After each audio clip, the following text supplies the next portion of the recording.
प्रत्येक महिन्यांपासून कुरेशीपुरा दहीहंडा येथे राजरोसपणे सुरू असलेले अवैध कत्तलखाने अखेर पोलिसांनी उद्ध्वस्त केले आहेत। डीवायएसपी किरण भोंडवे यांच्या मार्गदर्शनाखाली ही कारवाई झाली। या कारवाईत 500 किलो मांस व 4 जिवंत गोवंश पोलिसांनी जप्त केले आहे।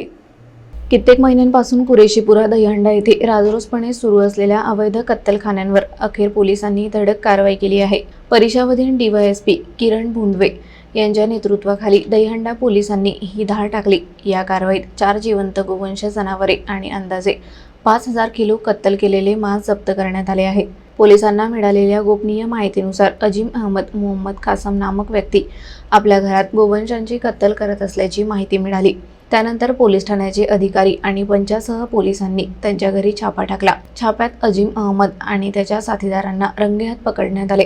घटनास्थळी मोठ्या प्रमाणावर गोवंशांचे अवशेष, धारदार शस्त्र आणि अन्य साहित्य आढळून आले। या प्रकरणी अजीम अहमद मोहम्मद कासम, अजीम अहमदसह नाय मोहम्मद तौहीद शेख, मोहम्मद इस्माईल शेख आणि मोहम्मद आरिफ शेख यांच्यावर महाराष्ट्र प्राणी संरक्षण कायदा आणि प्राण्यांच्या छळ विरोधी कायद्याअंतर्गत गुन्हे दाखल करण्यात आले आहेत। पोलिसांनी घटनास्थळी सापडलेली जिवंत जनावरे सुरक्षित ठिकाणी हलवली आहेत। या धडक कारवाईमुळे परिसरातील नागरिकांनी पोलिसांचे कौतुक केले असून अशा अवैध कृत्यांवर कठोर कारवाई करण्याची मागणी होत आहे।